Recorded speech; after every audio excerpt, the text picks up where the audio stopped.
This is a unboxing of a Skywatcher Flextube 200p telescope. This is a Dobsonian. I've already set up the stand for it, the base. This is Skywatcher Flextube 250p. That's 10-inch, the size of the parabolic mirror of this. And I've already set up that. That's part of the furniture as if. But this one is the actual telescope, the optical tube. The thing about this tube which made me order one was that it's a Dobsonian, but at the same time, because it is quite compact, you can practically fold it. And if we reduce to the size that you can see here, is around 80 centimeter, and it has 2 inches eyepiece adapter focuser, and that is a good point. So let me just take out the individual items and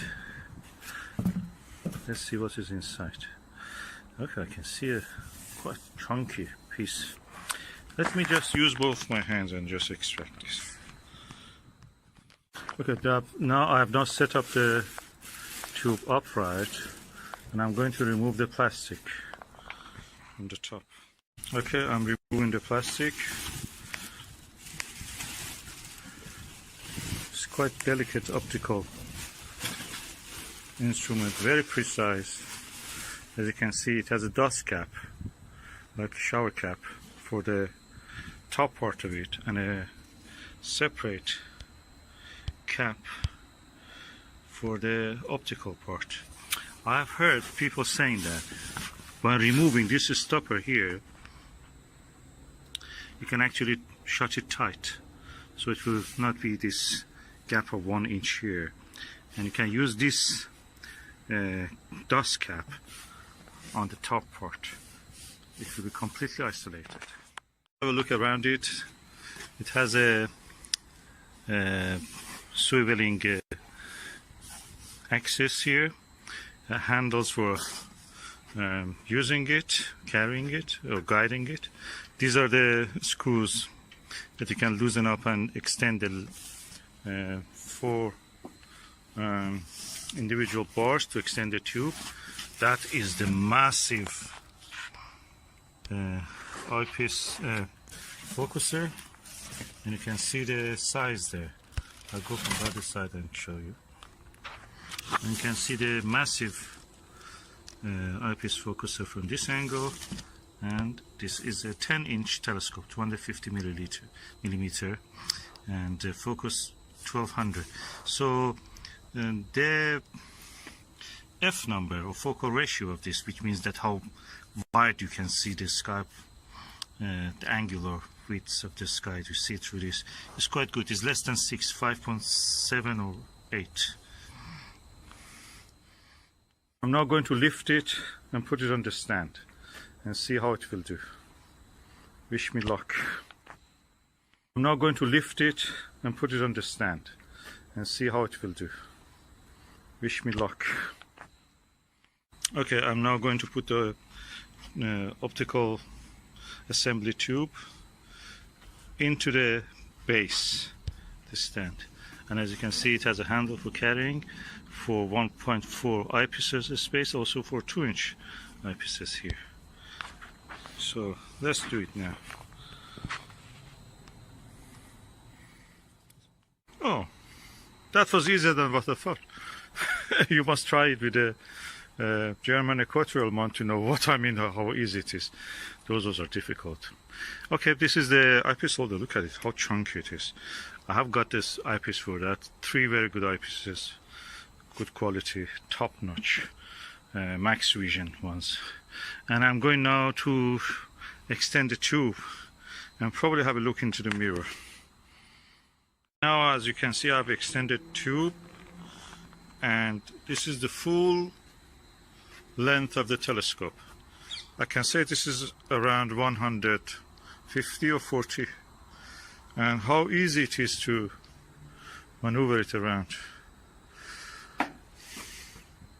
So you can make it up to the lowest point, which is, and it stays the way that it is. You can extend it almost horizontal, yeah. And if you want to go the opposite way, it doesn't go that way. What you will do, you turn the base, and again there is a handle here. You will turn it like that. And now let us see the actual optical assembly tube. That's the cap, dust cap. This is the beautiful mirror of this lovely telescope.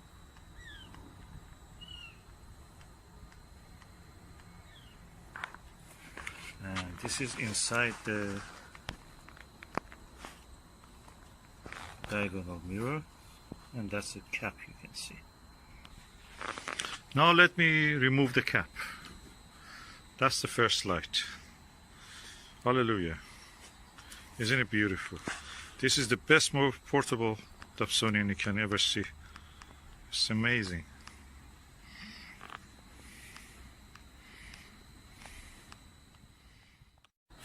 Of course, this is the telescope itself. Looks like a Keck telescope or like a Mount Palomar. And that's a giant mirror. And this is the instruction manual,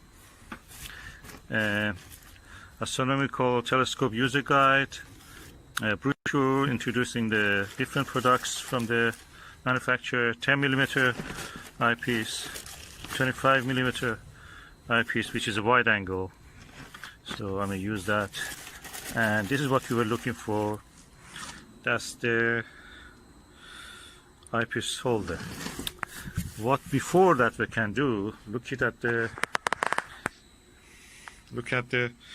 viewfinder. As you can see, this is the viewfinder.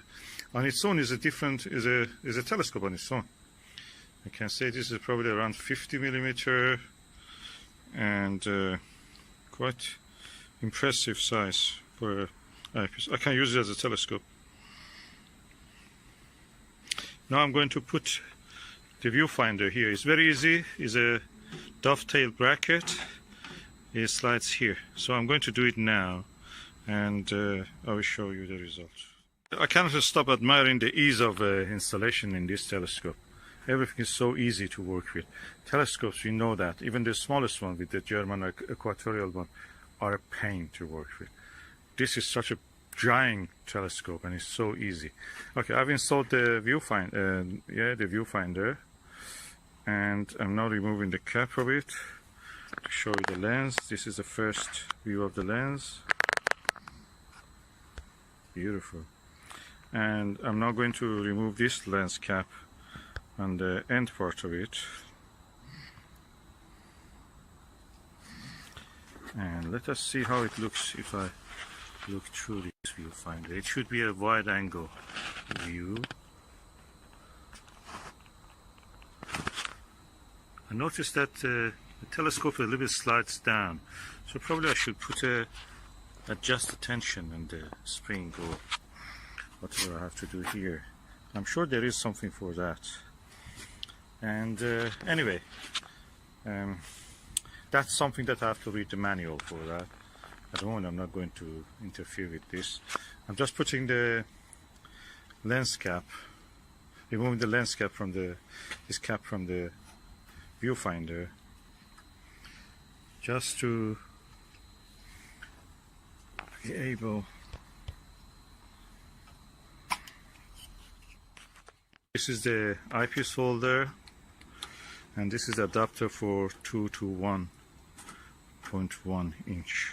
And I will just loosen up the screws and let it fit into that place. This is the eyepiece holder, and this is the adapter for 2 to 1.1 inch. And I will just loosen up the screws and let it fit into that place. I've now fitted that adapter, and I will remove the cap here.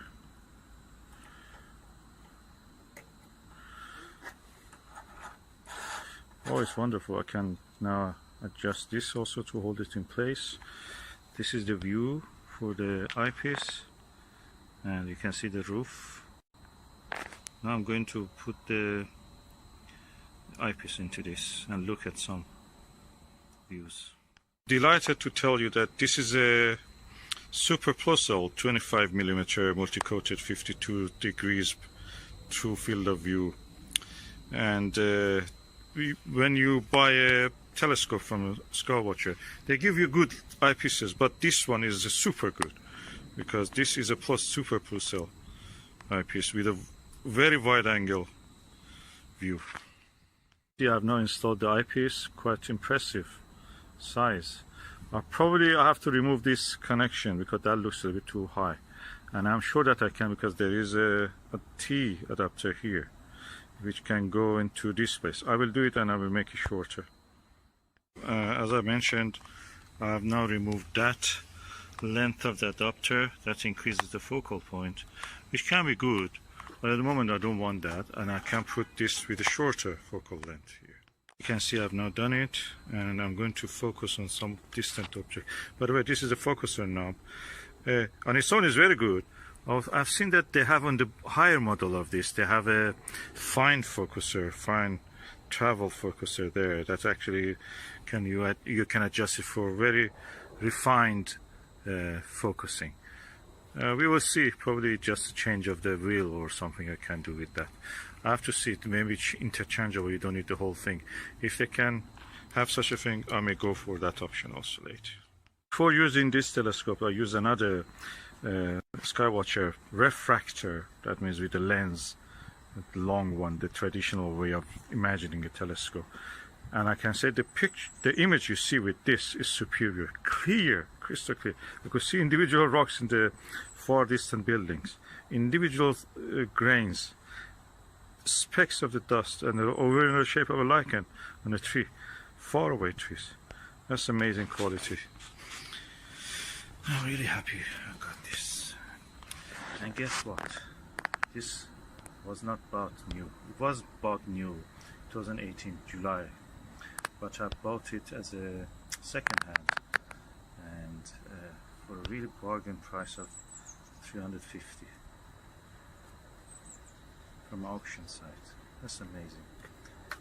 This is a telescope that will have cost in the past probably 1,000, 2,000 pounds, and the new is actually that price, around 900 pounds. And in the step I can just dismantle it now. I've put already the lens cap. Now I collapse the telescope back. Okay, I already have put the telescope down. Now put the cap on it.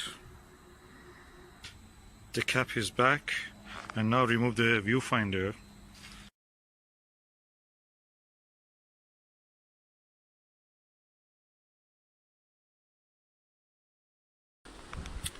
I found that this 10-inch actually Skywatcher is easier to use than the 12-inch. 12-inch is a little bit too cumbersome, too big, even for lifting and unfolding it. So it's easy, manageable. I can sit on the little chair and just do what I have to do. It's a nice experience with this Skywatcher 250. Oh, what a night. Orion Nebula, M42, M45 plates, double cluster, name it, I've seen it. M37, M38. Now it's now around 5 o'clock and in the morning, and I can just have a last look and go. This APM 20mm is amazing. The best eyepiece with this. I don't need to nudge the tube so much. We have also deep frost, as you can see. You can see here. Everything frosty. I've covered it with this cover before. Every time I was getting cold, jumped into a warm room, then coming back.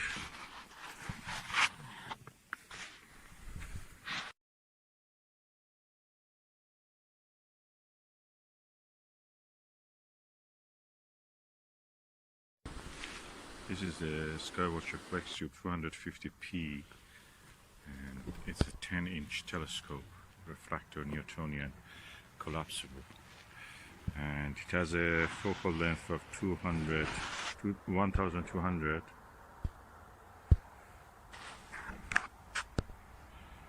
and diameter of 254.